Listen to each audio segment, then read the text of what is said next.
Check. I need to get my... All right.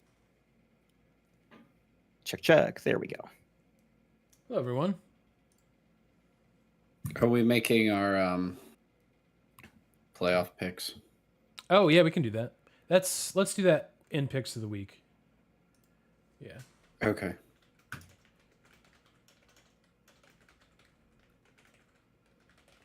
Yeah. And as reserve, Johnny, I don't think we even got to it last week, but we do have... I made a top 25. You made a top 25. So if we feel like we need to fill time, which I find doubtful, we've got that as an I option. doubt it.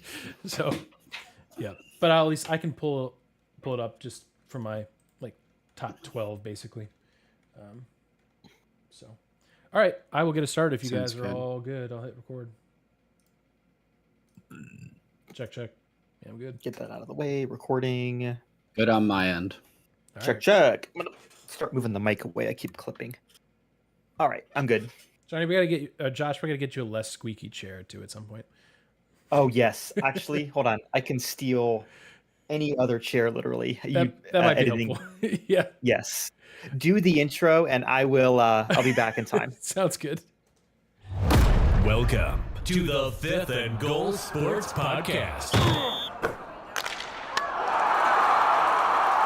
Now, here are your hosts, Aaron, Josh, and Johnny. Welcome to the show. Listeners, viewers, it's good to have you here. It's good to have you here, but it's not as good as having football back. And that's what we have. Week 0 in the rearview mirror. Week 1 and its plethora of top 25 and interesting matchups ahead of it. We're here to break it all down. But before we do that, Johnny, what's going on, man? Enjoying the fake fall weather right now. That is where we are. Because I know it won't last. I know we're going to go back to 90 before we actually hit to fall weather. Yep. But I'm loving it now. Sunshine and 72 degrees. That's about as good as it gets. But it's got me ready for college football. Premier League started, the last couple weeks. That's wonderful. I did not Johnny, know that, that's the actually. wrong I didn't football. even mention on the podcast that I went to the Cincinnati Open a few weeks ago. That was phenomenal. Just enjoying it. Good. Well, we'd love to hear that. Josh, yeah, like Johnny said, we've got fake fall going on over here. Do you still have Texas Summer I Want to Die?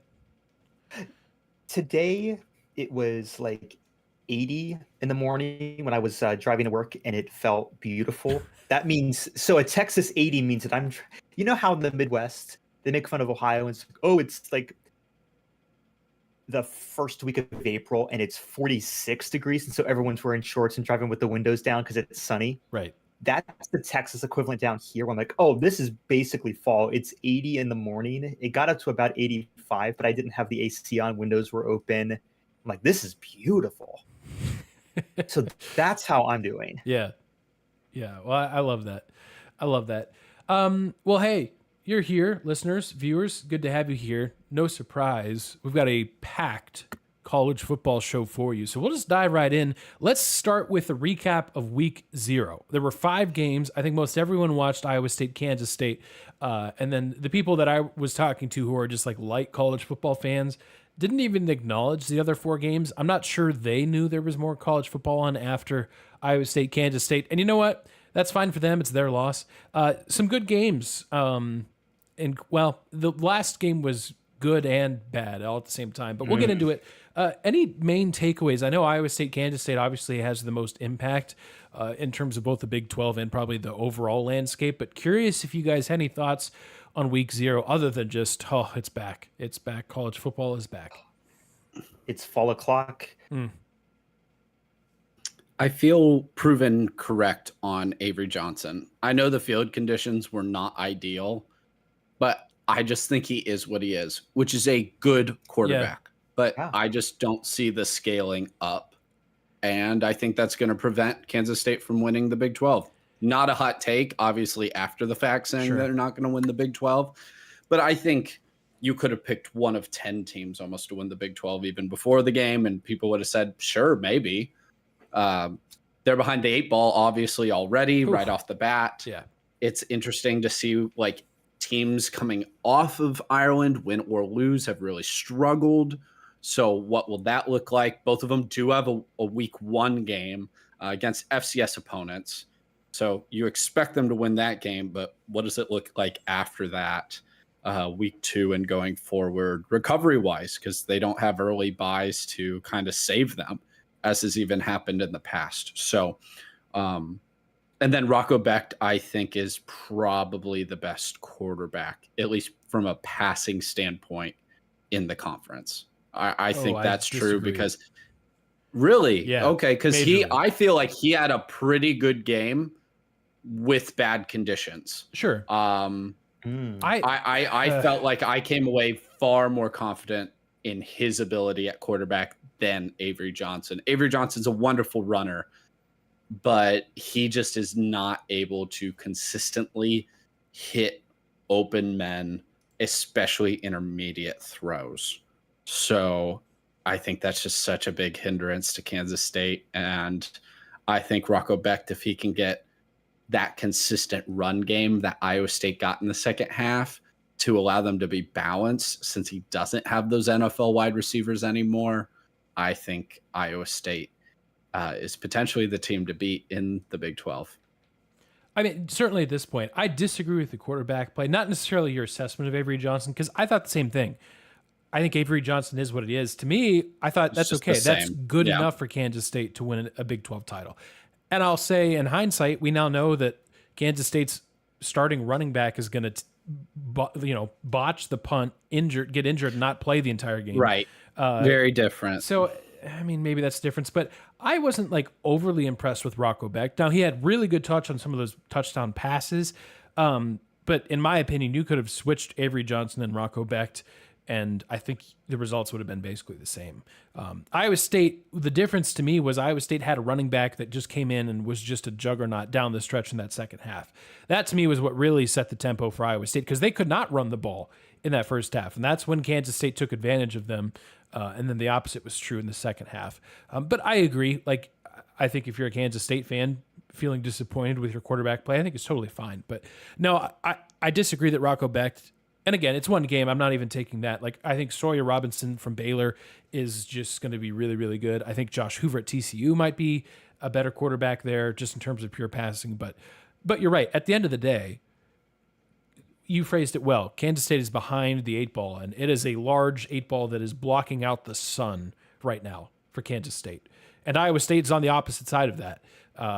They play Iowa in 2 weeks, so we'll see. You're right about that Ireland effect, but you're right. The conditions were not great, so that kind of threw everything into a bit of a panic. You guys are too kind to each other.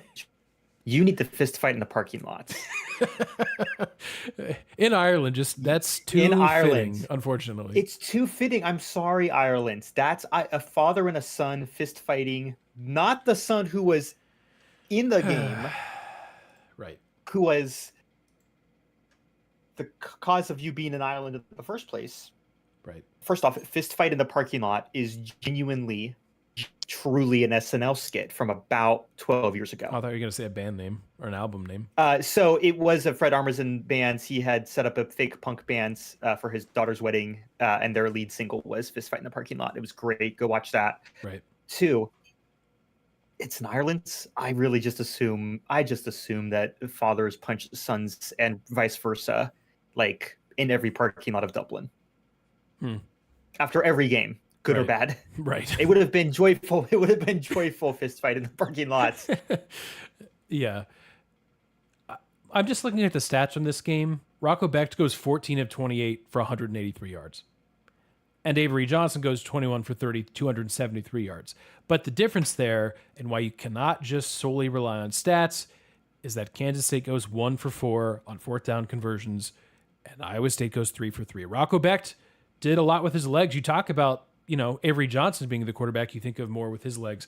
Becht, now, again, statistically not impressive, 12 carries for 18 yards because sacks had something to do with that.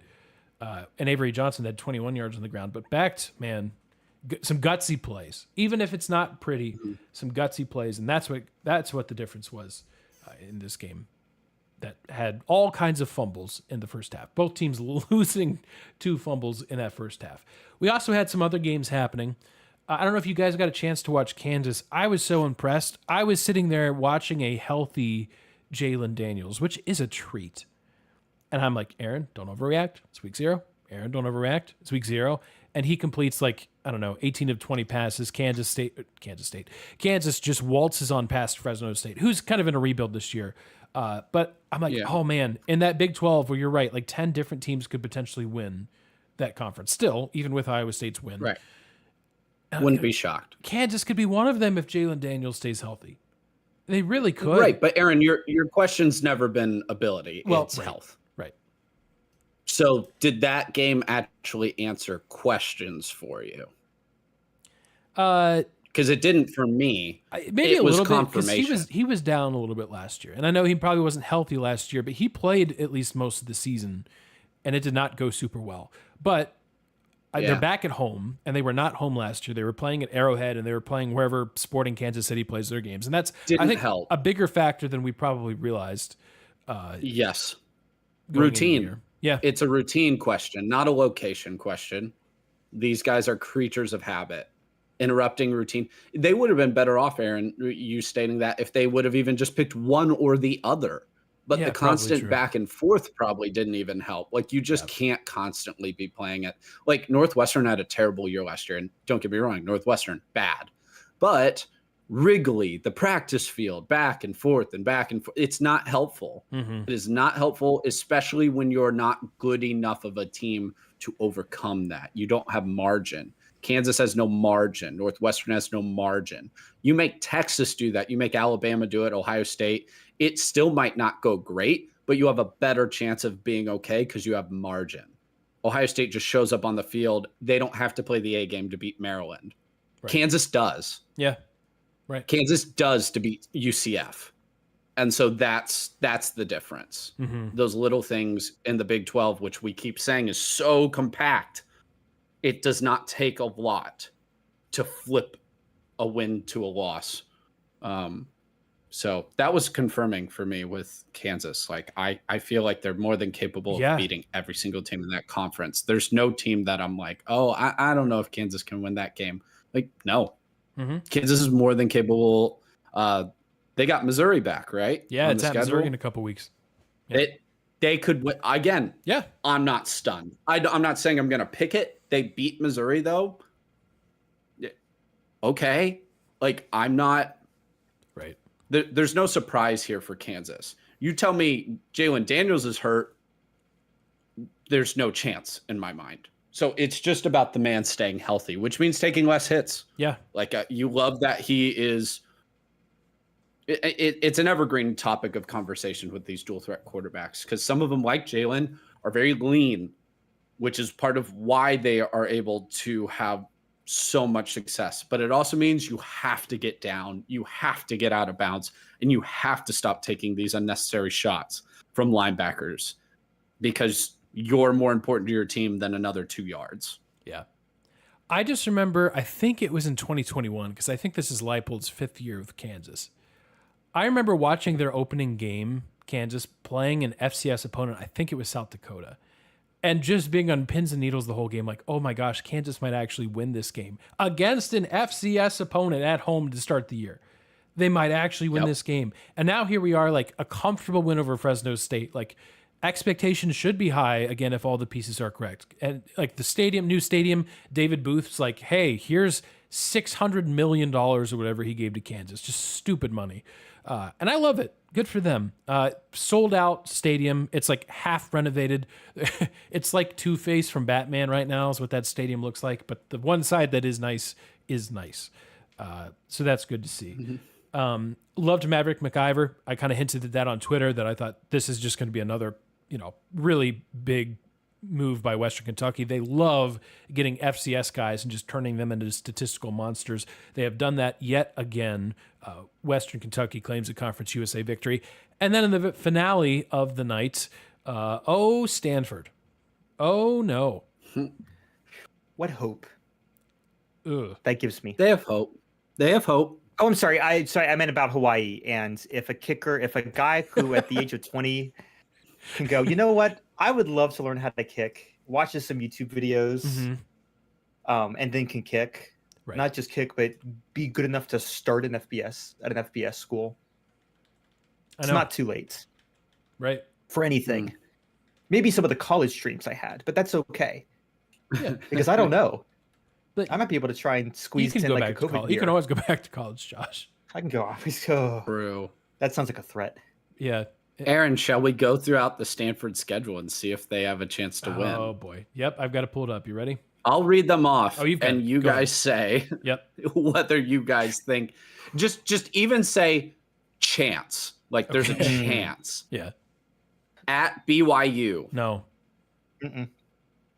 Boston College at home. Chance. Yeah, chance. Boston College is not going to be good. At Virginia. Chance. No. At home against San Jose State. Chance. Chance. But San Jose State should be a There's better definitely a team than chance. Hawaii. Yes. At SMU. No. Nope. Florida I State. might go to that game too. I haven't seen Florida No, State there's yet. no chance against Florida State, guys. They're not 2-10 this year. All right. No. there's No no chance. chance. No chance. No. No chance. All right. At That's a no. Miami. At Miami. No. Be so funny. At home against Pitt. No. No. I'll give him a chance though. At North Carolina. No. No. Versus Cal at home. Yes. Cal Yes, Josh, definitely a they chance. may, That you might may get be a call from California my wanting you to worst play list. running back. Guys, this could be the first year where my worst list has the like bottom two teams could be Power 4 schools. It's possible. Please. And then they finish what a the good day. season against Notre Dame at home. Yeah. I'll answer for you guys. No.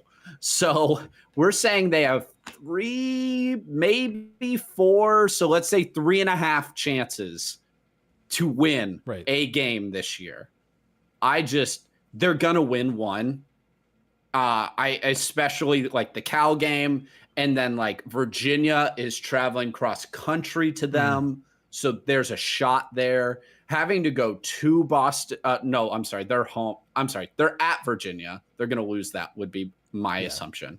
Boston College is the one. Boston College has to go to Stanford. That's about as far of a trip as you could possibly make in the country. That and Cal are kind of my two key games. San Jose State definitely could also still, lose to Stanford, but they're bad, man. I mean, I said I thought Hawaii would win the game. Yeah, you're right. And I thought Stanford was going to escape out of there late, but Hawaii deserved to win. Yeah. That wasn't Yeah. fluky. Right. Like that's the issue. That is the issue. I think after that Florida State loss to Georgia Tech last year, you thought like, not that Georgia Tech didn't deserve to win, but the way that game kind of went down and it happened, you were like, well, okay, like we weren't instantly like, oh, Florida State sucks. Mm-hmm. Now they did, but they fooled us early. Like that kind of felt still kind of a fluky win. That wasn't. So I think everybody is well within their rights to be like, oh my, how bad is Stanford this year? Which we knew, but they're bad. Yeah, I mean, I posted the Stanford preview along with all the other week 0 previews on our website, and it's still up. You can go check it out. I mean, I had Stanford 2-10 this year as my projection, worse than the ACC, and that was kind of assuming they would win this game, which they did not. Yeah. Now, they did beat number 22 Louisville last year's 21-point underdogs, but this team's worse than last year's. There's a lot more roster turnover. It's just not a good situation. And it wasn't really going to be. I mean, you have an interim head coach, like, just messy. You had a coach leave late, get fired late, I should say. Messy all the way around. It's not getting better next year either. Like, sorry guys. Like, I don't say that with any, like, I don't care. But like, because you have an interim coach, how do you think recruiting's going right now? Terrible. So, I mean, Josh, Aaron, you guys think they win a game? I think they get one. I think like they they're get going to one. get a game. Yeah. Like I would be pretty stunned for an 0-12. Like, I mean, that's just not how college football usually works. Right. If they are somebody 0-10 has a hosting bad California, day. you're going to see this guy dressing up in a Stanford uniform with like a mustache, and he's still balding, so you clearly know it's Andrew Luck, but he'll just be suited up in his uniform, ready to go. At this point, he could probably sue the NCAA for more eligibility. I'm sure it's possible. He'll just end up. He'd at probably quarterback. win. Probably so. Unretire, and Everybody he'll play does. in the game against California, the big game, I believe, as they call that. So, yeah, what a disaster. But on the other side, like Hawaii now they go to Arizona, which is intriguing because Arizona, in theory, should be one of I say the worst Big 12 teams. I do think Brent Brennan has them much better than they were. But here's the Hawaii schedule moving forward. They're home in all three of these games. Sam Houston, which a nightmare schedule for them early because I think they play Texas the week before. Portland State and Fresno State, who we just watched get beat by Kansas. So that's their first 5 games. I mean, if you're Hawaii and you're 4-1 and you haven't been to a bowl game since 2021, you got to be thrilled. Got to be thrilled because then you still have Utah State, San Diego State, and Wyoming coming to the island. So I love that for Timmy Chang. I'd love to see Hawaii be kind of even similar to what they were back in their heyday in 2010. I mean, they won. I think that's when they won the WAC most recently. It was 2010. So, anyways, yeah, that was fun. We didn't mention this either, but UNLV barely survives against FCS Idaho State. The Bengals had them on the ropes. I think a lot of people were freaking out, and I understand why. It's the Dan Mullen thing. They're like, oh my gosh, Dan Mullen's not a good coach. Look at him. Like, guys, if you looked at UNLV's roster, what happened on Saturday was the least surprising thing in the world.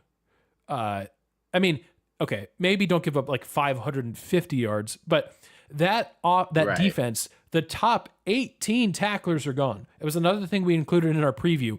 I mean, who knows? It's not going to be the same UNLV team that you saw barely beat an FCS opponent at home that will finish the rest of the year. Now, I did have them 5th in the Mountain West, which is a lot lower than a lot of people have them. A lot of people just think, oh, it's Boise State and UNLV. And hey, it might be. But at least Saturday was maybe more of an indication that maybe they will be more of a 5th place team in the Mountain West. We'll see. Anyways, that's week 0. 5 games in, 5 games done. And it takes us to a all-time great week 1, potentially, with some heavyweight tilts. There are some intriguing matchups. I'll just throw in there just to make sure we get it in. We are 5 games in to the season. It's been great. Game number 6 is Boise State traveling to South Florida. It is a 5:30 p.m. Eastern time kick. Claps. God bless. Claps. Amen. Not only for a great Truly. start time, which enables a second window of Thursday night, but that matchup's incredible. And if you're not super dialed into South Florida football, I don't blame you. They haven't really given you a reason to be. But this is a team with a lot of potential to win the American Conference. Now, their schedule's brutal. They play both Florida and Miami still in conference play. But the Bulls are the real deal. So to think Boise State's just going to go in there and pick up where they left off last year, we'll see. It's a veteran team, Boise State, but that's an interesting test week 1. So I wanted to throw that out there. Group of 5 playoff Yes. implications Absolutely. potentially in that game. Yep. And you've got a really good South Florida quarterback in Byron Brown, who was injured from almost all of last year. Dynamic dual threat quarterback that's going to test that Boise State defense. So that's going to be a lot of fun. I wanted to throw that in there before we hit the meat of the week 1 schedule. We all know what item number 1 is. We will give you our actual picks later, so we can even just wait to talk about this game until later on if we want to tease, as they say in the radio business. Let's wait this matchup. So let's move to, well, what do you guys want to pick? What do you guys want to talk about? Any of these games really intriguing to you? Either the intriguing matchups or the heavyweight tilts we have going on week 1. I feel like, so we're going to talk about the other 2 games as well, but I just kind of wanted to open with this one just because I feel like nobody's talking about it because the result's not really in question. And that's Florida State and Alabama. And I don't disagree with the result being in question. It's easy. Alabama's going to win this game. What does Florida State look like, though? You would have thought like, oh, well, they went portal heavy and they learned their lesson. You can't just flip like that. And remember, the year they went 13-0, that was also a portal-heavy team. Right. They had key Seminoles that had been there for many years, like Jordan Travis, who had been there, but they still had tons of transfers on that team. So then last year, transfers blew up in their face. Mm-hmm. Like, we've never seen polar opposite seasons like that back to back. Alabama, meanwhile, Kalen DeBoer, that season did not end well for Alabama at all. And there's more pressure on him than you would think. Not fireable pressure, but 9-3, well, and 9-4 because they lose to Michigan as well, is not remotely what Alabama fans are used to. They're spoiled, just like Ohio State fans, just like Georgia fans, just like Texas fans. You're spoiled. So it's very intriguing. Like, I want to see, like, Alabama, what they look like. Can they run the ball this year? Are they more fluid? We saw excellent Alabama last year. Like, let's not also only think about the Vandy and Oklahoma and Michigan games. They also destroyed and dismantled LSU. Like, and that was the shocking moments. It was high highs, low lows. So this is the start. What does Alabama look like this year? But what does Florida State look like with Castellanos at quarterback? I have no idea what to even imagine from the Seminoles. I don't think they're going to win this game. Can it be competitive at halftime?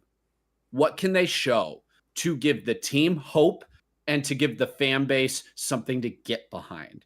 ACC is not murder's row, and Florida State can still have an excellent bounce back season. To me, if Florida State goes 8-4 this year, excellent. Yep. Well done. You bounced Johnny, back. Great. Johnny. Yes. You both know what is necessary for Florida State to have hope. You're right. Maybe he did, though. Maybe he'll come out pregame with his red Solo cup. Riding on the back of the horse, like behind Chief Osceola. Yeah. I mean, if that happens, Florida State might win. Yeah. If that exact scenario happens. But I say Florida State and Alabama just because, like, and Ty Simpson, we've never really seen Ty Simpson play for Alabama. Right. And Alabama hasn't been able to run the ball recently. So what does that look like? I trust Alabama's wide receivers, but can they run the ball with their offensive line and with Ty Simpson at quarterback? And then I just don't have a clue with Florida State. So I'm very intrigued. That's a very different watch, because I'm not going to be like, oh man, like, I wonder who's going to win, but it's going to be like, what are these teams? Like, what are they? New offensive coordinator for Alabama. Like, it's just wild. Yeah. Anyway. Well, and the reason why you don't know what Florida game. State's going to look like is because no one does. It's because 16 of their projected 22 starters, they released their depth chart for the season opener today. 16 of the 22 starters are transfers. Someone on Twitter pointed out, this is at Connor Clark, pointed out, Mike Norvell's going into year 6, and 16 of their 22 starters are transfers. It's one of those things where he's been, you just talked about it, Johnny, he's been really portal heavy, and it's been the best of bests and the worst of worsts. At some point, you get into a slippery slope where if you do have a transfer class that bombs, you don't have a lot of players that are native to the roster, if you want to call it that. Yep. Example A might be Colorado this year. Josh, I think we talked about this a little bit in our Big 12 preview. Like, Colorado's kind of hitting the reset button. And a lot of that is because what Deion inherited was just utter garbage. Like, that team was terrible. But a lot of it has been 2 portal classes. Kind of first one, not maybe so great. Second one, a little bit better, like some obvious progress in year 2. But it kind of restarts all over again. It's almost like he's in year 1 there. So what does team culture look like then? Like at Florida State too, when you've been there that long. Yeah. And that's the one thing I think we give Deion some like grace with is like, well, you're in Colorado, and Colorado doesn't produce a ton of native high star recruits. Florida State being in Tallahassee, there is zero excuse for Florida State to be so poor in recruiting, especially after going like 13-0 one year under Mike Norvell. Right. Like, we should have seen recruiting spike, but that has not been their emphasis. And so, and sometimes that can give you time. It can buy you time as a coach. from being fired. We think about firing him, but he's got a top 10 recruiting class coming in. Norvell doesn't have that safety net. So he signed a new contract recently, and I know they restructured after last year, but he's still very hard to fire. But if this year falls off the rails, again, there will be serious conversations. Well, and speaking of Dion, it's got to cross their mind. You know it. We'll see. Josh, what game do we want to cover next? Sorry, I was trying to see which group of 5 team I would vibe pick for our picks. I love that. I think I do have one. I'm not sharing it with you guys yet.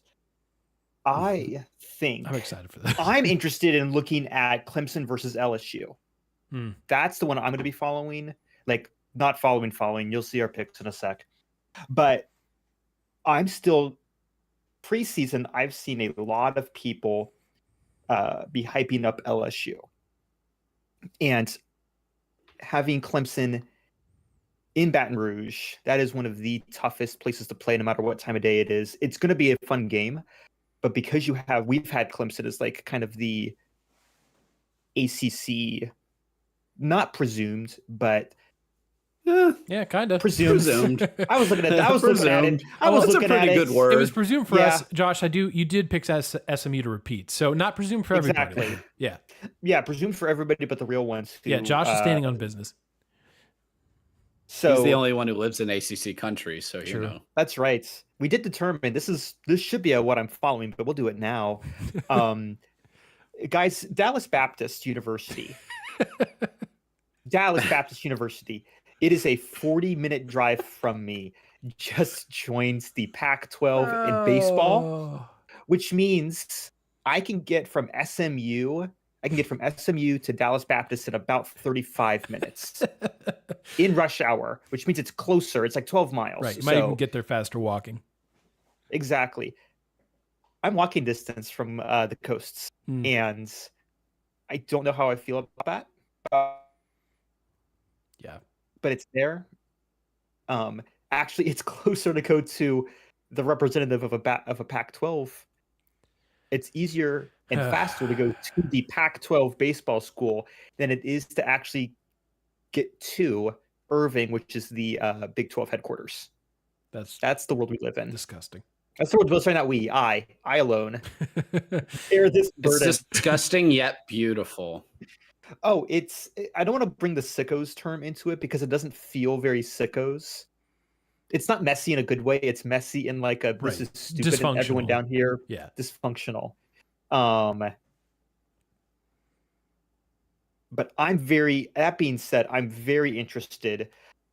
LSU was a team that I didn't do a ton of pre-looking at, but a lot of people, actually in like just about half of the predictions I've kind of been reading around of journalists and editors and all those guys who are picking their preseason college football 12, about half of them have LSU. Some of them have them top 6 or even getting a bye week, which that seems insane.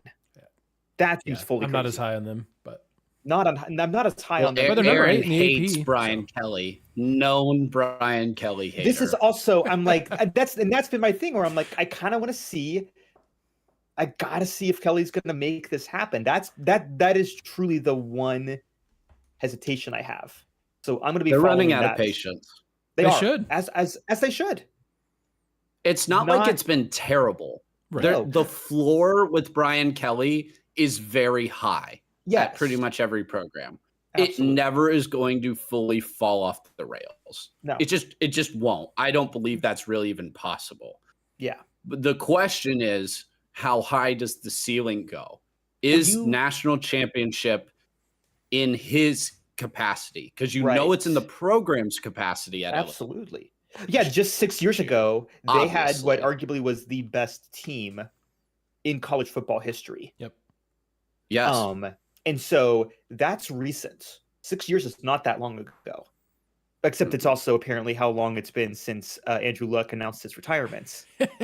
That was Wow. 6 years ago. That's That was crazy. 6 years ago. That was 6 years ago. As It was of like today, 20. As of today? it was God. August 25th, 2019 was the press conference. It was during a preseason game, so yeah, It that was. makes Yeah. sense. They've gone through Johnny, 11 I remember quarterbacks exactly where I since. was for that. Me too. That was wild. We saw each other like an hour. Actually, all three of us, I think. Didn't we go out to eat like at some random restaurant that night? 25th had to have been because that was probably my last week. Or was that? No, that would have been the year. No, I would have gotten. You were no, I gone. would've- Anyways. Thanks. Yeah, sorry, I left. Yeah. I abandoned you guys to go down to every coast imaginable. Yeah. Um, Respect, though. yeah. Josh, I'm with you. I'm fascinated by this game. hmm Like, it is strength on strength in the terms of, like, there's just a lot of returning talent on both teams.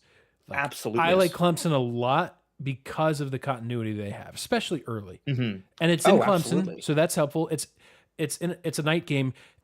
When's the last time Clemson fans could fully believe in a Clemson team to win a title? I think it's arguably been since 2020, right? Like since they were actually Yeah. in the playoff, Trevor Lawrence. and then they get Yeah. whipped by Ohio State, and then it's like, and I don't know if the fans feel that like while they're screaming bloody murder in Death Valley and Clemson. I don't know, but as a fan myself, like there's been times that like even watching or being at an Ohio State Michigan game where it's been a struggle. Like you do get, I mean, it happened this year.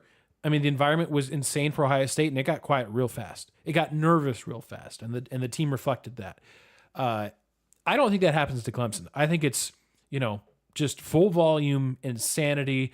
They'll do their their bus ride around the stadium. They'll do their whole thing. They'll run down the hill. Dabo will sprint at Olympic speed down the hill. That dude's gonna tear an ACL one day. He's Oh, got to man. chill out. Yeah, but we'll see. I mean, I'll spoil my pick now, partially because Clemson is my number one preseason team overall. So I'm higher Wow. on Clemson than most people. Okay.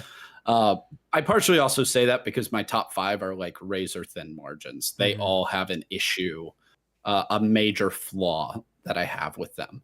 And part of my logic with Clemson being number one is the schedule.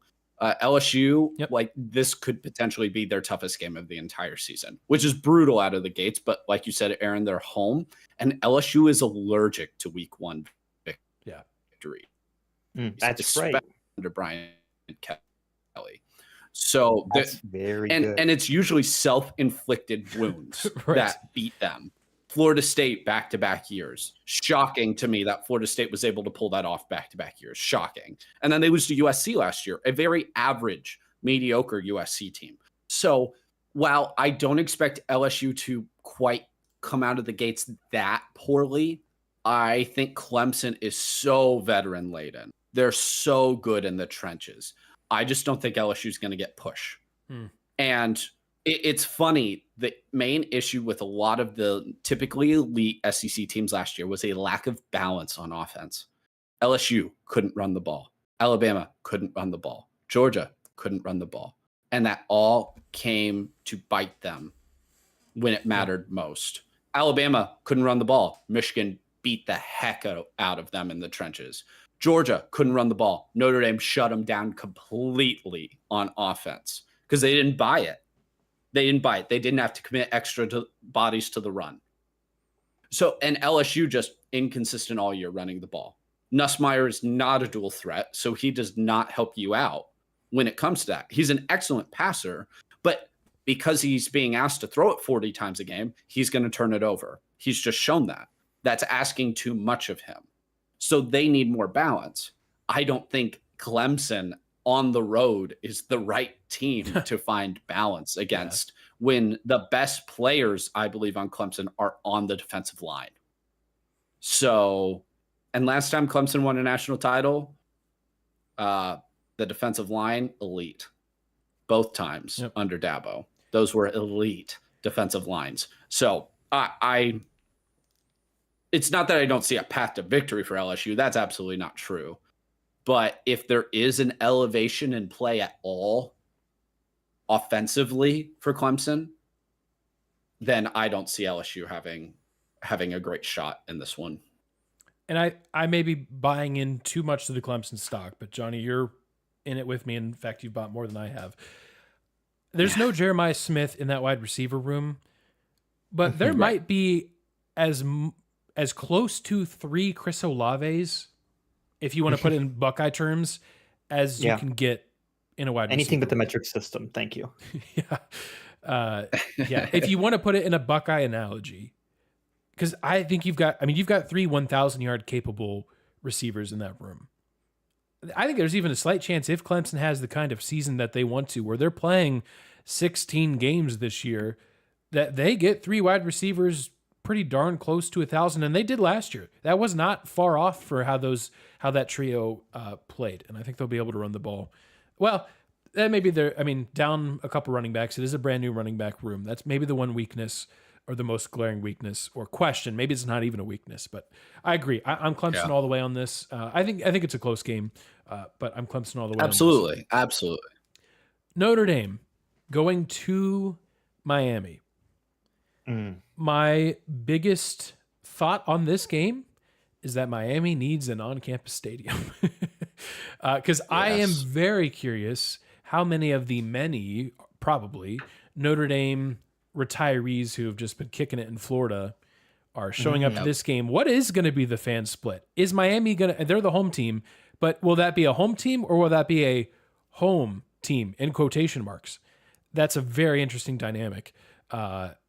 Long term, I just don't know if the Hurricanes will ever be, and maybe Mario Cristobal makes me eat my words this season. I don't know if they're ever going to be an elite program in a stadium where they just may not have a great environment. And obviously you can make a great environment by being a great team, and they'll probably put that to the test a little bit. I just have some questions about that overall. I think Miami's going to be fine. Their offensive line is way better than I think people realize. But to me, this is Notre Dame asserting their dominance. This is Jeremiah Love starting a potential Heisman campaign against a good opponent. The weakness for Miami was their secondary last year. It was torched. If you look at the statistics, you might look at it and say, oh, it's not that bad. It's because their first 3 or 4 games, they played either not great opponents or they just happened to crush Florida. So the statistics for the season were thrown way off, but they were just atrocious. Yes. So as a result, new defensive coordinator. When it mattered. Yeah, new defensive staff. They have switched to a 4-2-5 scheme, which means that there are 5 players in the secondary. The potential weakness, and it's going to maybe affect them week 1, is that instead of maybe 7 in the box, you've got 6 in the box. Yes, you can trot down a safety and try to stop Jeremiah Love. I'll give you a handshake, pat on the back, and I'll laugh behind your back as I walk away. Because good luck.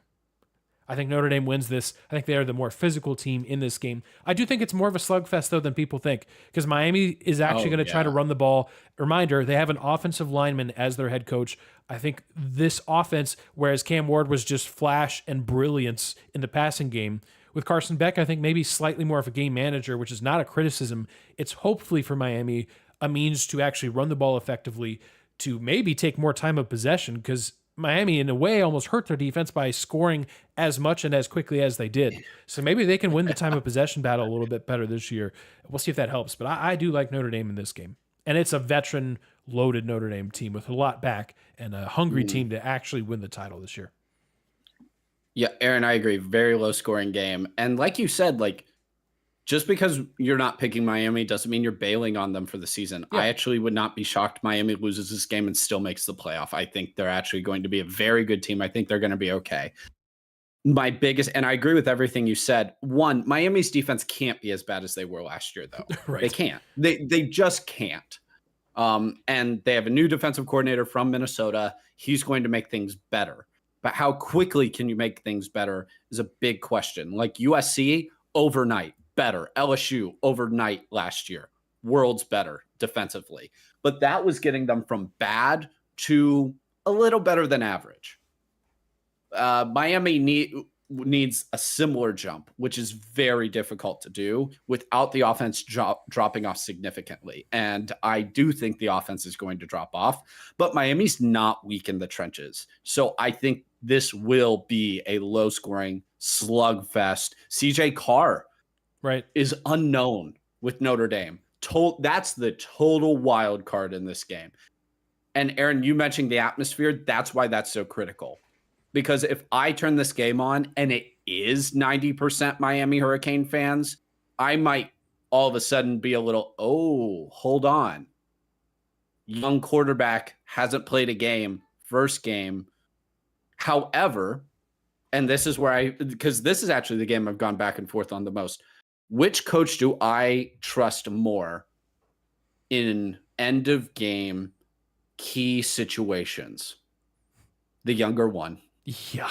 Marcus Freeman. Yeah, it's definitely not Mario Cristobal has failed us time and time and time again when it is one-score games, and I think points will be at a premium. So it won't even necessarily be only at the end of the game, going into halftime, deciding to go for it or kick a field goal in the middle of the game. I trust Marcus Freeman far more than Mario Cristobal in those moments, and that is my differentiator. So unfortunately, me and Aaron agree on that one too. I have Notre Dame. So congratulations, Ibis. Very good. Josh, I know Virginia Tech was your dark horse ACC team, if memory serves me correct. Is there any chance Virginia Tech, I'm not even going to make you pick them to win. You're welcome to. Do you think Virginia Tech can even make this close against South Carolina on Sunday? Here's the thing. This year, I see something in Virginia Tech. Every year, I buy into Beamer Ball. So Is this a good time to tell you, Josh, that he hasn't been there for like a decade almost? Exactly. No, exactly. Actually, the Beamer's on the other sideline. Well, that's so, true. Sorry, know. you're right. You're right. It's exactly right.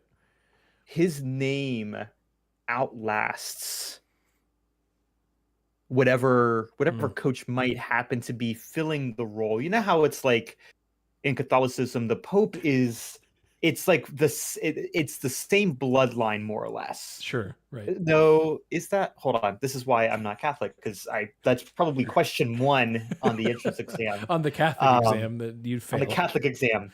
But there is this it's not blood related. But it's like one guy, and they just happen to call him Pope back in like the back in the day, and so now it's stuck, and so you give yourself a new name.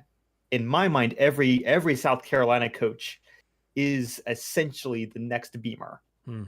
Yeah, they haven't earned it since him. Exactly. That's been the thing.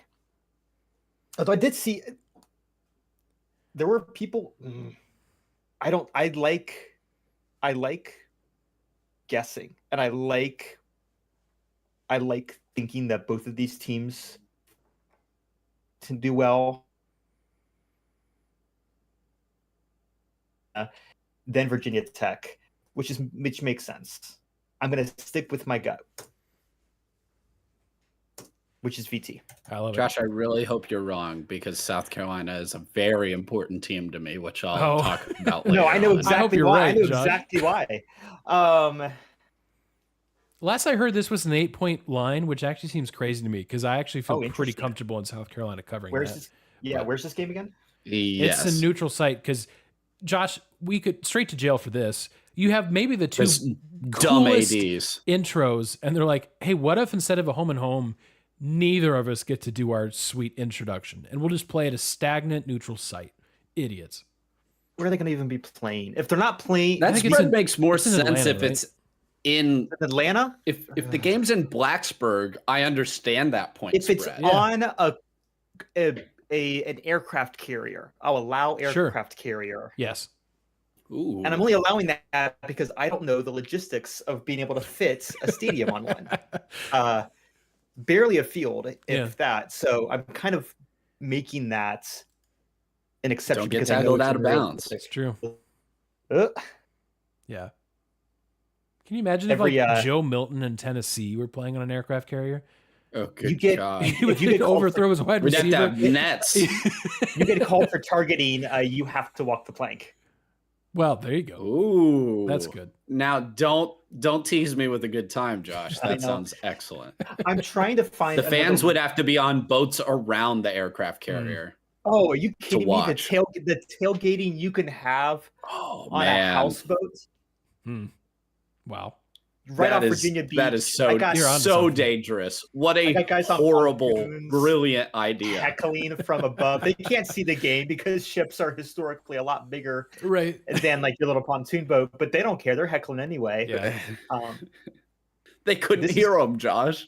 Exactly. They could be heckling. You can't Exactly. hear a damn thing. Doesn't matter. That's It's like just a bunch of I- hoopla. I for one would not care. Yeah. Oh, Well, Shall we actually talk about don't Bill have to talk Belichick? about North Carolina TCU because Johnny, you will not be with us, but Josh and I will basically we can give you a sneak peek right before we basically end the show and walk right into that game. So, unless Johnny, you have the floor though, you will not be here next week. Any thoughts you want to share on that, or we got a lot of games between TCU's now and then. TCU's offense is excellent. Like, should be great. They don't play defense. I am more intrigued by when's the first time that Bill Belichick makes a face because a college kid don't know. People who have North Carolina having a good season, it's all about the schedule. It's not about Right. them knowing something about the roster or team. We have no clue what this team is. It's kind of funny that like Dion's first game against TCU, Bill Belichick's first game against TCU, like that's just kind of weird. Poor Sonny Dykes has no idea what he's getting himself into. I don't even know how they watch film for this game. Like would Patriots film? I don't know. So I'm picking TCU just because they're more of a known, but it's not an X's and O's thing. I just think Sonny Dykes' team will just be more talented than North Carolina, and North Carolina will be finding their footing. That's all. That's not even an indictment on North Carolina's season. Just you don't know what you don't know. I'm fascinated to see what kind of quarterback play they get there because they portaled in a lot of options and some will be really good. I just don't know about quarterback play. To wrap up this week one conversation and then to basically continue it right in the next segment, Florida State, I looked again at that two deep. They have one player 300 pounds or bigger on the D line at the two deep. And I know Jam Miller is injured and is not going to play for Alabama at running back, but that just means someone is, and yikes. That makes me not excited for Florida State's prospects. We'll see. But yeah, you're right. If you end up on the wrong end of a 40-13 game, then all of the feelings of that 2-10 team are going to come rushing back in a hurry. And they play Miami pretty early on. So that's that. All right, we're going to continue this. Now. Nope, I hit the wrong button. That one. Sometimes the guys make Now. picks based on their vast knowledge of sports. Sometimes they make picks based on vibes. Josh, why do you like journalism specifically? It's because it's a concept, and it's like I don't know. I just think for me, it's like a horse learning how to not only write, and edit, but also like do like some sort of like in-field reporting. And I just like the idea of a horse with a little voice recorder. Holds a mic up and to like the other a pen. horses. Either way, they're probably going to be wrong. It's time for Picks of the Week. Us be wrong? Huh. That would never happen. Us be wrong. One of us was right this week. to be fair. Yeah, one of us was right this week, and two of us were wrong. Josh, congrats. Iowa State beats Kansas State. Farmageddon. Point to you, sir. I'm 1-0 with Pop-Tart Bowl picks, so I'll take that. Good on you. Good on you. Yeah, how about Iowa State and their combination with the Pop-Tarts mascot? I mean, everyone loves the Pop-Tarts mascots, but Iowa State's got to really love them. So that means our scoreboard is I've got 5 points still. Josh, you're climbing up the ranks. You've got 4 points. Johnny, you've got 2. Again, the Macoon mug Brutal from start. Sickos Committee on the line is our season 4 trophy, and I've never wanted anything more in my life other than maybe a Buckeye victory over Texas. That's what we're picking right now. Ohio State, Texas. It's the showdown. It's a 1 versus 2 in the coaches poll. It's 2 versus 3 in my poll, if you care. Johnny, I don't know what it comes in for you, but look, it's a big deal. I think Texas is going to win this game. And I've thought it for a while. I just think there's too much new for Ohio State in week 1.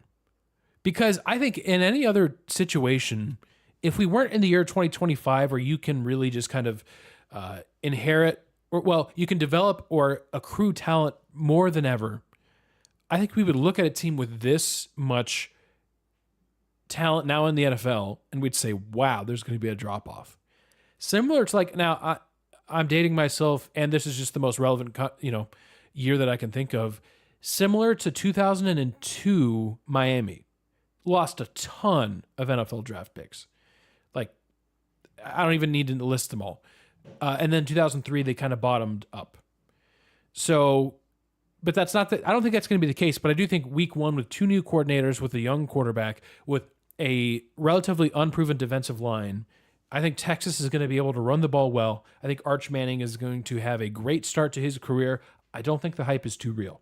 I think it's a lot of hype. I get it, but I think he's going to be that good. Texas is going to win this game on the road. They've had about 250-ish days to reflect on how the last meeting went, when Ohio State basically came to their town and won. I unfortunately think the Longhorns are going to do the same. It's a low-scoring game, 23-20. The Longhorns pull out the victory. But it's close and it's physical, and it's going to be as good as the matchup makes it seem like it will be. It's going to be a fun game. It's going to be a close game. You have two quarterbacks who are, in my mind, not necessarily overhyped, but given the amount of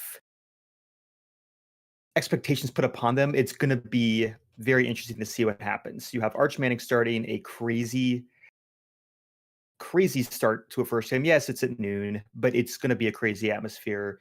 You have Julian saying, "Hey, Johnny, don't you dare. Wait, I thought I put one in. I think you have 11 teams listed at the current moment, so you've got room for one more. I got room for one more. Perfect. Yeah. Yep. Okay. Perfect. I can't sit down here. I can say all these things about what the game might look like. I can't be 3 hours from Austin the day after a Texas victory over Ohio State. Fair enough. I just can't. So this is for my own safety. I'm picking Ohio State. Fair enough. I'm picking the Buckeyes. I think it's going to be an outstanding game. I think Texas's defense being anointed as the best in the country is very premature. I know there's a lot that we're hearing that's positive out of their defensive line, but I do think we have to remember that those are transfer portal guys. Like, that's 2 years in a row of losing their starting defensive tackles. And I know everybody keeps saying, like, oh, well, Ohio State, they lost their running backs. Well, you know who's returning for Ohio State's the middle interior of that offensive line. And I actually don't have a lot of concerns about the running back room. I'm not saying they're as good, but I'm saying that they will be plenty talented and good enough to do their job. They're going to have to rely on the O-line, right? But I think they'll still be excellent. How people aren't talking more about CJ Donaldson, I think, will change on Saturday, win or loss. And Peoples, I think they're going to split carries a lot. I think both of them will split a lot of carries. So I understand why people are like, oh man, but Texas, they got good transfers. They're still transfers. And I don't just assume most transfers are going to fit in seamlessly, especially week one on the road in a hostile environment. Now, I know it's on defense and you would prefer it be your defense compared to your offense. Still, that is where Ohio State's strength is on the offensive line. If Ohio State is able to run the ball with success, that takes a lot of pressure off Julian Sayin, and he has weapons everywhere. And you can't load the box because of that, which I think is even more crucial. If Ohio State wins the interior of that offensive line against Texas's defensive line, which is those tackles who transferred in from Syracuse and North Carolina, I think the Buckeyes win the game. Close, but I think they win the game. The key for me defensively for Ohio State is, can Sonny Styles, Caleb Downs, if he's playing similar to that almost nickel dime bullet position that he did towards the end of last year that was so successful. Can they stop Arch when he goes off script? I think that will be crucial to the game because he is not a statue like Quinn was because of his injuries and stuff in that Cotton Bowl game against Ohio State. Quinn couldn't move. Right. He was shifting around in the pocket, but he couldn't run. And Quinn's not as athletic probably as Arch or as fast, but he's not a statue typically, and his ankle just wasn't right. So when it's off script, can Sonny Styles, can Caleb Downs, potential All-Americans, find a way to get him down, pass breakups? That's going to be critical because I actually think Ohio State's secondary is excellent. Yeah, so it will be, okay, play breaks down, no one's open. Is Arch going to be able to run for 15 yards on a 3rd and long and just break Ohio State's defense back? Or is Caleb Downs, Sonny Styles going to be able to get pressure to him? And I think they will in those key moments. I think Matt Patricia is going to send exotic looks. I think the crowd will be into it. We have to remember Arch has still only started like 2 or 3 games and not against good competition, and they were all at home. True. So while I'm not saying Arch isn't going to be very good and he's extremely talented, I just think this Texas assumption is too much. So I'm going to actually go with Ohio State in this game. I think they'll actually be the more relaxed team in this game. And I say that, and I still have Texas winning the SEC. So yeah, I think this is an outstanding game. I'm thrilled they're playing it. Yeah. Hey, for either one, with these new advanced metrics that the playoff committee is using, this probably boosts. This is a net boost for both teams, just to have the honor of playing each other. Yeah. I mean, it's and that's the definitely not a goal season ender. is to have more matchups like this. It's to not make it such a negative in terms of record. And it's not. Yeah. Like it's a mark, but you're not dead in the water by any means. Yep. All right. Well, that's our picks for Ohio State, Texas. We're also going to hit you with our playoff predictions because, well, better do it now before we have the benefit of hindsight. So, guys, I can rattle through my list. I've got 12 teams that certainly will all be in the playoffs, especially my number 11 team that may already have a loss. Number 12, I'll go backwards to make it fun and like the committee does on selection, whatever day it is. My number 12 team is Boise State. I've really looked for a group of 5 team that I feel comfortable with putting in this spot. I've thrown Memphis around a little bit. I have a hard time seeing it. Tulane maybe is interesting now with Jake Retzlaff there transferring in, but they've got a couple tough games. I mean, I think Liberty is going to be very successful in Conference USA, but again, they play absolutely no one. So short of like Liberty going undefeated, and I mean, I think there's a conversation if Boise State goes 10-2 and Liberty's 12-0. I think it's still a conversation because Boise State plays Notre Dame in like October this year. Exactly. And they play some decent teams in the Mountain West. I actually do think Boise State goes 10-2. I think Notre Dame beats them because I think that game is in Notre Dame, if I'm not mistaken. And then I think a team like Colorado State beats them in Mountain West play. But I think by the time the season is over, there's enough attrition at all the different conferences because the MAC, whoever wins the MAC is going to have multiple losses just because of all the bye games they have to play. Conference USA, I think, is just not going to be considered a very high conference, and they're not going to get a lot of love in all those metrics that you just talked about, Josh. Sun Belt, maybe. If they get like a James Madison to go 11-1 or something like that, or Texas State in their final year, that's interesting. But I've got Boise State as my 12th seed. Number 11, as I drop my pen on the floor, which is about appropriate, I've got Kansas State here. I made this playoff before Farmageddon. They're behind the 8 ball. It's unlikely to me that Kansas State can battle back, and that's crazy to say after week 0, but that's how intense and I don't know how much parity there is in the Big 12. It's a long way to climb. My 10th seed, and I can't believe I'm saying this, I've got the Texas A&M Aggies. I'm high on this team. I think they're going to be able to run the ball, and I know Johnny disagrees. We don't disagree on a lot. This is probably our biggest disagreement in terms of our seeding. I've got A&M. I think they get good enough quarterback play from Marcel Reed. I think they're going to be able to run the ball extremely well and play good defense. I just trust Mike Elko a ton. Whereas Jimbo was just the exact opposite for Texas A&M. You couldn't have given him more talent on that roster to waste, and he did. I think the exact opposite true here. Mike Elko he has squeezed the, whatever analogy you want to use, squeezed the juice out of the orange. I don't know. He's going to do that here. Number 9, I've got Illinois. We've talked about it before. The schedule is a big part of it. They did win a ton of close games. They were like 7-1 in that category. It's tough to do that again. I think they will. 8, I've got Alabama. This team's going to bounce back. I think Ty Thompson gives them enough good quarterback play that they're able to bounce back. Or Ty Simpson, I don't remember what last name I just said. Number 7, Oregon. Somehow an underdog, a sleeper team in college football. The only team to go undefeated in the regular season. I feel like no one's talking about them. I've got 6 at Notre Dame. They're going to be able to just run the ball really well. I don't think they run the table. I think someone trips them up, but I think they have an extremely good season. Georgia's back. Number 5, they make it to the SEC championship to play Texas. This time Texas gets them, but Georgia, I think, is going to be right back. I think they're going to be able to run the ball better. I think they're going to be a more well-rounded team. Number 4, Clemson. They're the real deal. Great wide receiver room. Veterans all over the place. This team believes. A lot of them came back to this team to load up for a championship. What happens after this year is a big question mark. Not this year. This is a good team. Number 3, Ohio State.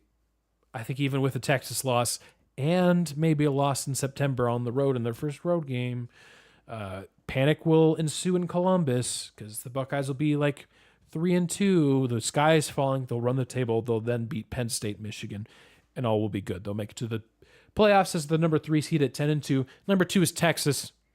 I think they're going to be solid. I just believe in what they've got going on there. SEC title in hand as well. Number 1 is Penn State. We talked about it in the Big Ten preview. I just really believe in this team. I know James Franklin can't win the big game, but it's if not now, then when? And I think it's going to be now. I think all the pieces are there. The schedule is there. They don't play anybody until they play Oregon, and they get a bye game before that. So Penn State goes 11-1. There's not an undefeated team in the regular season this year. It's not that hard to do because there was only one last year. But that's my playoff. I've got Penn State winning the national title. I hope I'm wrong because I hope it's the Buckeyes, but I just trust in this Penn State team a lot. So that's my playoff.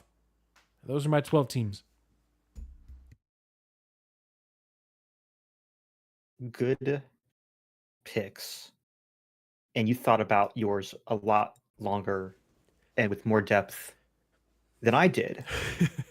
So in order to not try and spend 5 to 7 minutes vamping on what were essentially vibe picks, I will kind of just pick, I'll highlight a few. The majority, I believe, are pretty much the same, even if they're in a slightly different order. Sure. I'm going to pick the one that I know both of you guys are laughing at, and that's Duke at 12. I love this, Josh. I think Duke's over-under is like 6.5, which is stupid.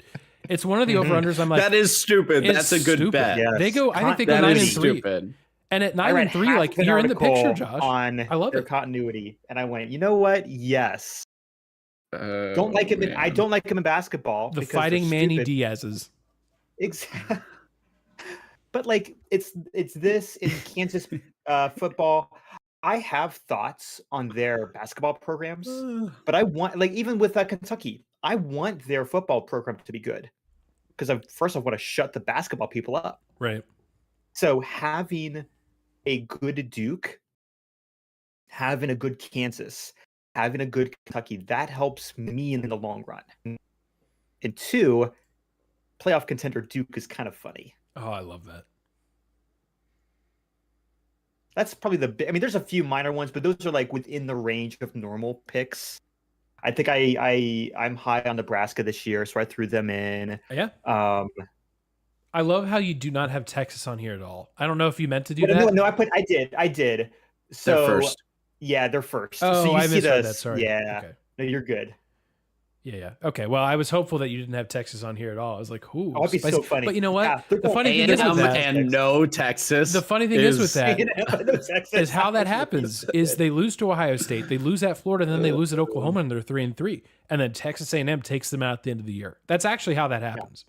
Like the path that is exactly there for that. which is the funniest possible result. it's Right. the Like, best. if you just want funny. I love 1 year of like Texas. I love like a year and a half, 2 years of Texas being back, and then with Mr. third generation guy grown in a lab, Arch Manning, 6-4. That's my or 8-4. My absolute favorite timeline. Do I That think is that's funny. likely? No, I do not think Not it's at all. likely, Not at all. which is why it's Clearly, funny. none of us think that. So Yeah. You guys, there's a reason I've not checked the istexasbackyet.com in a few seasons. Right? Haven't needed We've to. been able to see that. Yeah. Sure. But it'd be really funny if we have to go in week 7 and I have to go to that website. Oh man, So good. I love it, Because I Josh. believe I'm going to visit it real quick. Johnny, I'll let you get to your real actual human picks that like oh, okay. I'll you guys go. thought on. But I'm going to go back to the website. I'm going to see TexasBackyard.com. They said 10 wins every season for like consistently. And so, Right. you Which know, at they've least, done. yeah.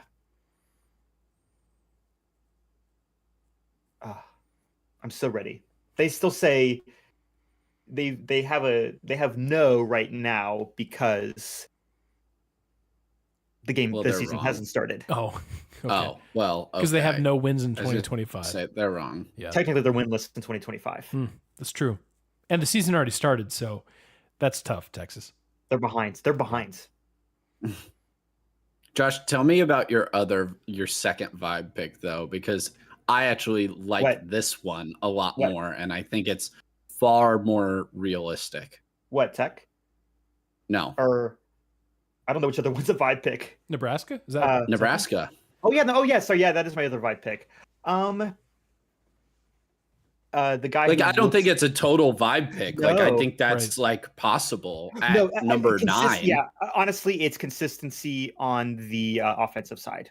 I think that I saw positive things. Yes, he looks like Patrick Mahomes, but I really do like. Josh, there's something to that though. There's so many people that are rubbed the wrong way with Raiola that I think they're just not picking Nebraska. Like to do I more think it than is. 7 I and 5. saw a picture of him today, and he's leaning into it. It's Oh, obvious. Like, he was quoted the other day at like a media thing. Well, I can't help if God made me look like him, but you're buying the same like. You don't have to wear the pit number vipers 15 that he jersey is. there, dude. Like Help you yourself have out. the same. Yeah. Mimicking the celebrations. Yeah, mimicking the same everything. little Like, saber come on. fade, You went like, to the grow up, college bud. with the closest uniform. Yeah. Like stop. But I watched him of all the teams last year that I watched probably the most of. Like I watched a lot of Nebraska, and I really liked what he was doing. And so another year getting used to I like that. I'm very not confident, but I like the vibes. They're trending upwards is what Yeah. a cool guy would say. There's going to be new blood in the playoff too. With 12, it's just Absolutely. it can't just be a total recycle. Like that's Yeah. just not going to. Oh yeah. that I won't be the also- case. I love that I also put Clemson in and forgot to put SMU, my champion, in. So I'm doing great. I'm doing great. You guys to see it on. I'm going to lock it. Yeah, they still get the automatic bid there, Josh. They still get the automatic. Apparently, you I'm have picking Duke and not- and Clemson in there, but 'Cause I no thought Duke would ACC be champ. Funny, yes. Maybe SMU No. gets hit with the death penalty like the day before Yes, the playoff. they do again. Hey, we I love been Josh getting- is all for 3 ACC teams My man. making it into the playoff Yes. this year. My man. Yes. 3 I ACC don't teams. want. I'm That's tired the of only thinking- person I've seen with that. I don't wanna Congratulations, see, Josh. Thank you. I don't want to see SEC teams in, and the only way I can do that is when I pick everybody. Mm. That's true. You only put 3 in.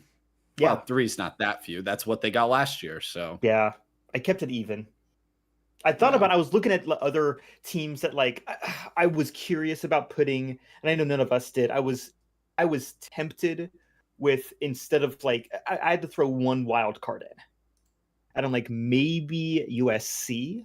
I feel like you got 2 Because in there personally. I did, yeah. But what Not was going to bad be? ones, just Yeah, I was going to switch out because Lincoln Riley did like using. I forget who he was using at the end of the last season, but Oh, Jaden, Jaymayava. 3-1 as a starter, like that seems good. Keep bringing him back, but also it's Lincoln Riley, and I just haven't been able to trust Lincoln Riley's taste in anything barbecue or any otherwise. That's what I was waiting on. All right, Johnny, go ahead. I mean, I think USC will be better, but I think Oh, the yeah, no, schedule's you rough. can get. So I you think can they'll be get like better. 8-4. Yeah, Um, I don't think it's enough to get in. So my picks, real quick, rapid fire. Boise State, same thing as Aaron. I wanted to find someone from the American, and ultimately, I think someone from the American will emerge and take that spot.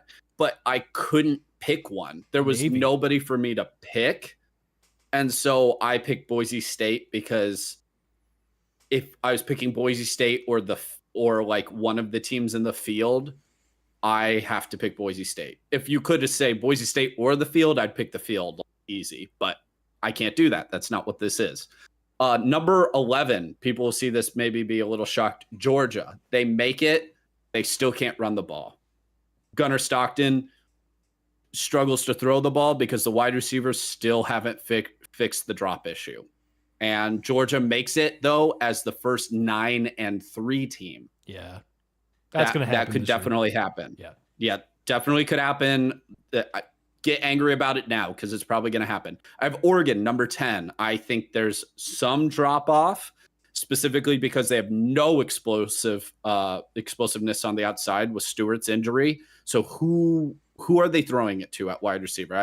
I have big question marks there, especially when you're playing somebody like Penn State. I think that'll be a huge issue on the road against the Nittany Lions defense. I have at number 9, Georgia Tech, and this is why Georgia has 3 losses. They lose last game of the season to the Yellow Jackets. It's not enough to bounce Georgia out because Georgia Tech makes it to the ACC title game. They're an outstanding team this year. They make it. They're my other ACC team. ACC gets 2 teams yet again. So that's number 9. Number 8, Arizona State. They get a little higher, not a higher seed than last year because the seeding was different, but they're higher than these 2 teams because of benefit of the doubt. They showed up. They should have beat Texas last year. They have another excellent season. They're my Big 12 champs. That could still even be with 2 losses. But remember, I said Georgia with 3, Oregon with 2. Georgia Tech's going to have 2 because they lose in the ACC title game. Arizona State as a champion with 2 losses. They're still fine.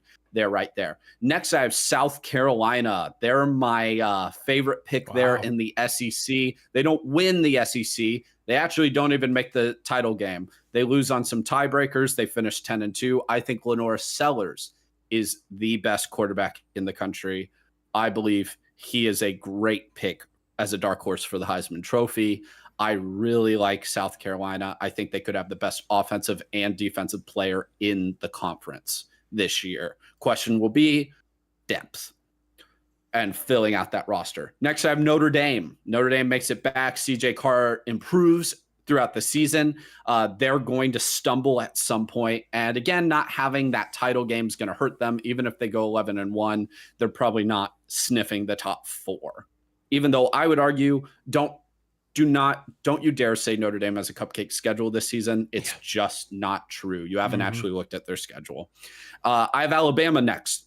Big bounce back this season. They make it to the SEC title game, fall just short against Texas, but I think Alabama refigures out how to win games. They find their consistency year 2 under Kalen DeBoer. I think that's just the biggest thing.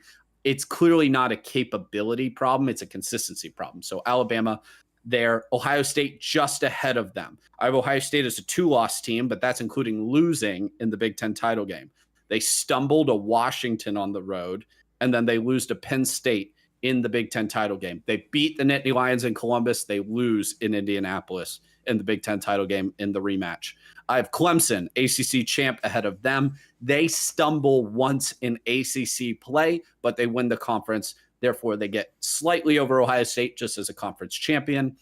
Texas, I know this seems weird because I have Ohio State beating Texas, but Texas winning the SEC and finishing strong. Ohio State losing the Big Ten title game, I think has massive implications in the top of the seeding here, but still first round buys, top 4. So Texas beats Alabama in the aforementioned SEC title game. They get the 2 seed, and the number 1 seed would be a 12-1 Nittany Lions team that avenges their lone loss, which was on the road in Columbus, very forgivable. They beat Ohio State, and I believe that is the number 1 versus number 2 game going into championship weekend. Ohio State, unfortunately, because Texas and Clemson are waiting in the wings, bears the brunt of that loss, potentially unfairly, and drops to number 4. Penn State's number 1. Therefore, Ohio State and Penn State can't have a rematch in the national championship game. It would have to be in the semifinal. So I have an Ohio State Clemson national title game with the Buckeyes repeating. Hey, let's go. I love it. I haven't even done that exercise the bracket's made, just no games have been played in my head. So I do think Penn State wins it in my bracket, but I love that. I have a 3-game series between Ohio State and Penn State happening. Well, in some ways, I like that. In other ways, I hate it. I don't know. I don't like it at all. I don't know. We're going to get a 9-3 team in. You're right about that. I kind of like that there'd at least be a 1-1 going into the rematch in the playoffs. I kind of would almost hate one team. Right. I kind of hate a scenario where one team has won both games leading into that, and then they lose and they're the one out. That just there's always a part of me that feels completely incorrect. Yep. I don't know. And we're going to get there. You said a 9-3 team. That's absolutely going to happen. I'd be shocked if it doesn't happen this year. It'll be an SEC team this year. Yeah. Could even be a Big Ten team. Like Josh, Nebraska could be 9-3. And if depending on which games they won or lost, maybe I could see that. All right. We've made a lot of picks today. And if you have been sitting there listening to all this saying, this is the dumbest thing I've ever heard in my life. These teams are going to win. This is going to happen. This is going to happen. I got news for you. You can, I'm not even going to say put your money where your mouth is because there might be money on the line. Look, if you're watching live right now, this will be up on the website in 24 hours-ish. If you're listening on podcast, number 1, we know there's been some issues getting the episodes up. There was an issue with the distribution thing. That's all been fixed. So episodes will be flowing there literally any minute. So that's number 1. This is what we're doing. Number 2 for podcast listeners. Each week, we are going to have approximately 10 college football games that the 3 of us are going to pick each week. Now, like this week, there may be weeks where we talk about a lot of these games. There may be some games on here, for example, Tulane Northwestern. We really didn't say anything about those teams other than $9 tickets. I just saw. Oh, and that's at Tulane. This is a good game. Yeah, go to New Orleans. Yeah. So that's an interesting game. If you think Tulane can make it to the college football playoff, they probably need to beat Northwestern, who is coming to town in week 1. So that's one of the games we're also picking. So here's how it's going to work. Again, it's not live if you're live right now watching on YouTube, but it will be. So here's what you'll do. You'll go to fifthandgoalsports.com/picks. There will be a form there for you to fill out. It's real simple. You just make your 10 picks each week. There will be a graphic that pops up on social media each week, so make sure to follow us on, Instagram, Facebook, Twitter, whatever. And you can see what we pick, and then we'll see what you pick. And we will keep a running standings throughout the year. If at the end of the year, you have managed to beat the 3 of us and all of your fellow competitors, there will be a prize at the end of this. I don't know what it is exactly yet. We're still working on the details, but I can tell you that it is a prize that you will want. So that's as much as I can say right now. But we're working on exactly what that prize is. We will release that. So that form again, fifthandgoalsports.com/picks. Make sure you pick every week because this will be a running thing. I mean, if you win bragging rights in week 1, sure, you can trash us on Twitter for a day. And then you got to strap your chin strap up and do it again next week. So this is over the whole season, we'll compete and we'll keep up with this on graphics. You can see our standings. We'll see if we can even pick 500 in these games or better. So that's what's happening. And now it's going to be a rapid fire. The guys spent hours scrolling social media, and they found some pretty dumb stuff. Now they want to talk to you about it. Oh, by the way, I did find there is bowling in Dave & Buster's. Woo. Importantly, it's Oh. half off on Wednesdays as of 5 years ago. That coupon still spends. Let's go. Good luck. It's time for What We're Following.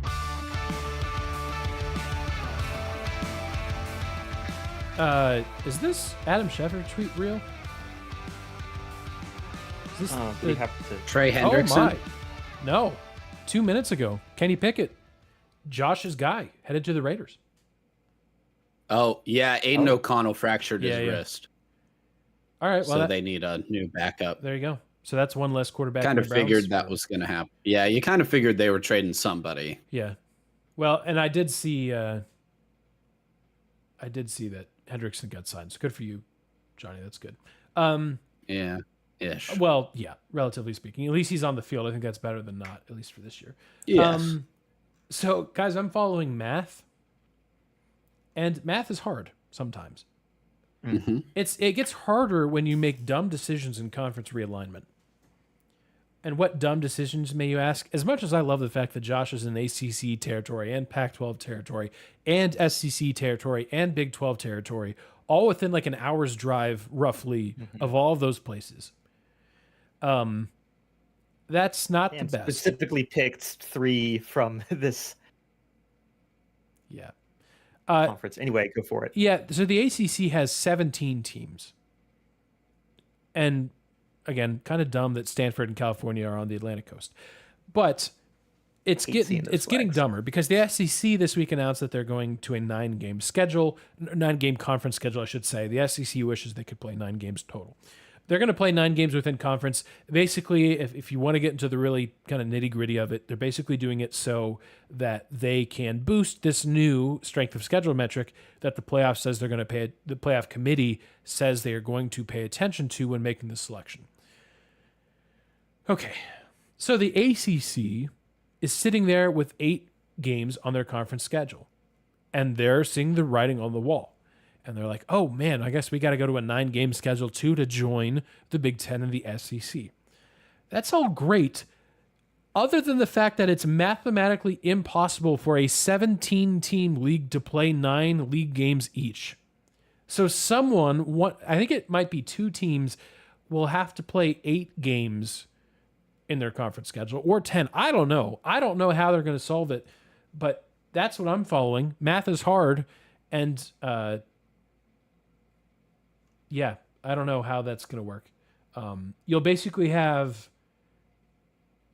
I don't know. It's really messy. Anyways, that's all I got. I'm following. Math is hard, even for Stanford and California folks. They can't even figure this out. They're part of the problem, and they can't figure it out.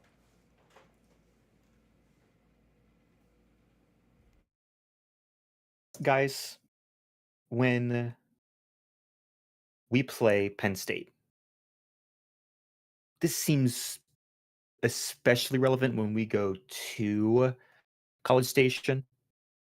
But every week, every game we play, the week of the game, they have a Hate Ohio week, which I find adorable because it really does remind me of that Mad Men. I have no beef with Penn State. I respect them. Right. Tough team. Even though we have by far and away the record against them, at least in recent memories, I still go very nervously into each game because you just don't know. They're a good team. There's a reason they're highly ranked. Anyway, I love that they have this Hate Ohio week, and it's like, oh, cool. Hey, I guess, yeah, tough week. Ohio State has, and Michigan does too, the hate other, team week. We get rid of all the M's on campus, all that good stuff.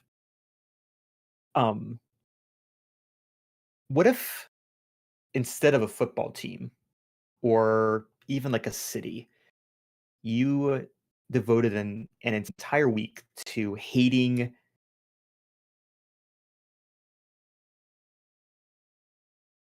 guys? Welcome to Squirrel Week. Yay. Happy to be here.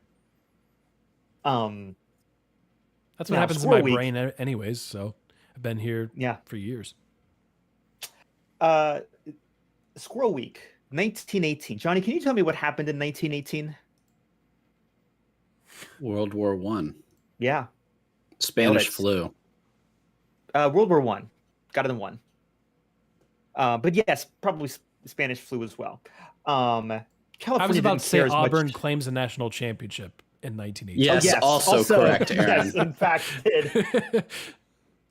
I think I was looking the other day. I think I saved it, or maybe I sent it to you guys. I think it's like the number of, you know how you have like the teacher-student ratios, and like my sister works at a special ed school, and so there's usually 3 teachers in a classroom of like 9, and so they can brag to having like a 3-to-1 teacher to student ratio.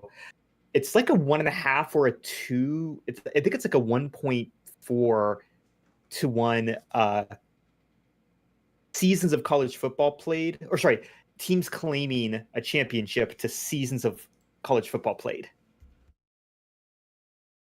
which is great. Anyway, this is not even what I'm talking about. 1918, California was feeling the effects of World War One. How?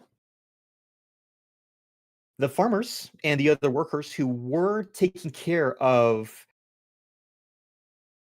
California's squirrel problem during the growing season were off fighting the war. Not the squirrels, the guys.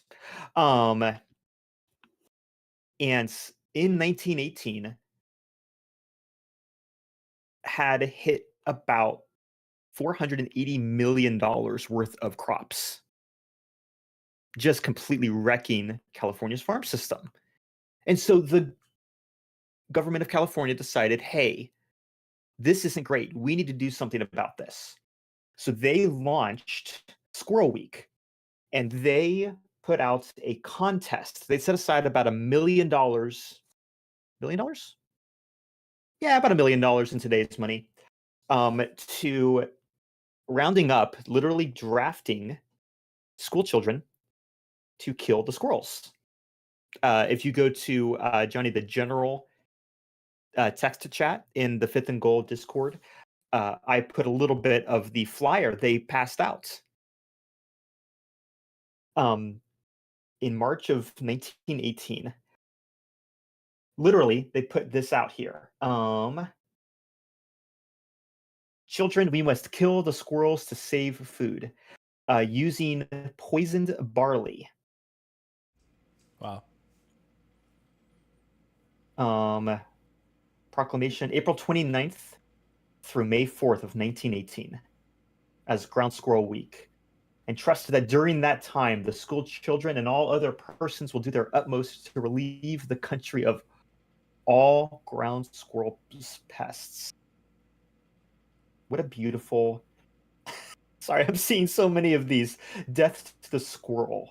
Millions in food must be saved. A squirrel in time saves killing 9. Guys, they were sending this out to elementary school kids. The propaganda is unbelievable. It was truly framed as an extension of the United States Declaration of War on Germany. This is how they sold it. This was like as your father's uncles men are going off to the war to fight the Germans for us. Which, by the way, and this is something that Johnny and I can talk about on our separate podcast, where 2 guys interested in history talk about World War One, because that's never happened before. I love reading accounts of when Americans would go to the trenches and like be fighting with the French or something, because the French are just like, oh gosh, it's been so terrible here, and then all the Americans are coming in with like shotguns and going, woo! And they like just came out, minimal casualties. And literally, that's the cowboy stereotype. Thank you, Americans, for going in and kind of just going buck wild. But you can go back. They had poison grain they would give to the school kids. And then you would just like turn in the pelts for money. Josh, how many kids died because they ate the poison barley? So 104,509 squirrels were killed. Okay, you should have started with the squirrels. Like you should have one said. One girl brought in 3,700 tails. That's pretty good. Let's see. Wow. Yeah. We need to set this up for the Burmese pythons and the Everglades. Yes. I do not have specific numbers on how many kids ate poisoned barley. I will be honest with Okay. you. People didn't California, report that back then. no, and to be fair, back then, I mean, it is still Had very another agrarian kid. today.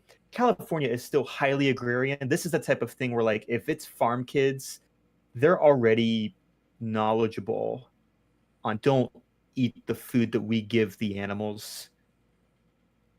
So, and even today, they're still very agrarian. So, like, Yeah. I'll give them the benefit of the doubt. Well, especially since it was kill the squirrels using, I mean, literally, and this is 1918. There's like a woman with a bucket that says poison barley on it. Like, it's propaganda. It's not subtle. It's pretty just like there's guys in the back shooting, and then like shooting guns at, like, I don't know, just off to the left. And then it's like a boy up in front with like a woman with poison barley, like going off to the squirrels. So like they're not trying to be subtle with this. There's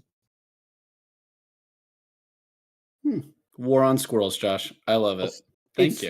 there's little squirrels. Sorry, there's little squirrels in the what are the Kaiser hats at the bottom of this ad, and I love it. Oh, that's great. Iconic hats.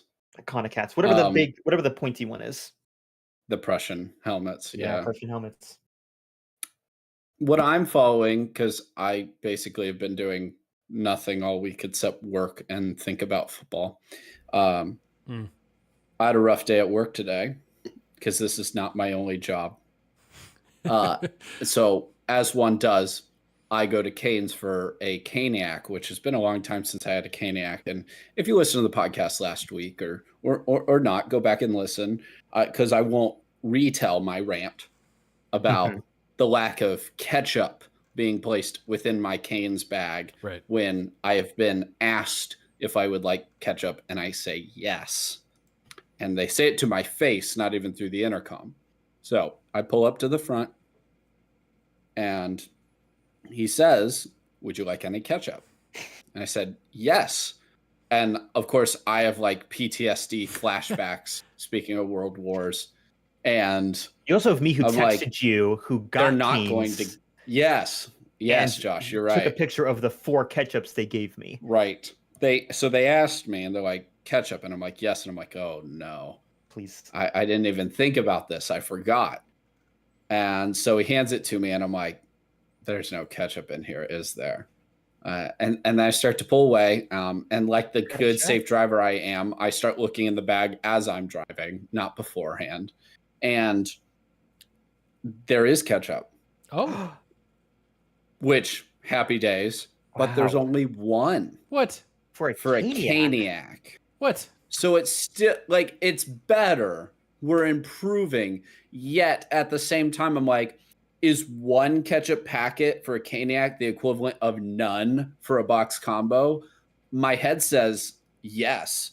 But like Aaron said, math is hard. Yeah. So in my head, I don't know. But one ketchup packet for a Caniac seems almost a little light. Johnny, I still have a little light. I don't know. Maybe they're kind of like teasing ketchup me. packets in my room. Right. That I'll just ship you at this point. I'll have to ship you. See, I don't time save I the ketchup Cane's. packets. I'm wasteful. Oh no, I'm saving. I save them for you. This is all I'm doing. Is I'm basically stockpiling them now, because apparently I'm the only way that you can actually get. Yeah. So just thought I'd give everybody an update on the ketchup situation. Ketchup gate. The answer is kind of.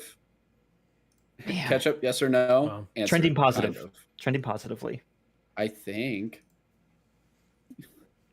Yeah. So action statement. That's all. Your action statement is ketchup to Johnny. Watch as much football as possible. Yeah, that's a better one. Oh, sure. Both, ideally. Yeah. Yep. All right. Well, Johnny, you will not be here next week. You are out traveling once more, so we wish you all the best doing that. Josh and I have got you covered next week. We will be, again, as in a typical Buckeye week, we will be either just chipper or we'll play all the sad sound effects. Maybe I'll just play the Utegurv alma mater, which, by the way, we need to do our football preview for them, and just run that on a loop. That might be what I have to do. So we'll see. If you get Utegurv alma mater, it's been a bad week. So Not Listen, because I'll we, just talk we about like them, I'll just talk but- about the tailgating I did at SMU. Hey, there you go. That's true. Yeah, we'll get. We'll see if I get another hat. Yeah, I hope so. I hope so. All right, listeners, viewers, thank you for joining us. We appreciate it as always. We encourage you to subscribe to us on YouTube because that's the best place to find all of our content, podcast, live streaming included. We are trying to fill up Fifth Third Stadium in Kennesaw, Georgia, with the subscribers theoretically, and we're getting very close. We're less than 1,000 away, so we're trying to hit every single stadium, match the number of subscribers to the number of seats that they have available in their stadium, and we'll make our way all the way up until we have every single stadium filled. That's our fun little challenge we got going on YouTube. So thanks for being here. We will talk to you all next week. Happy football.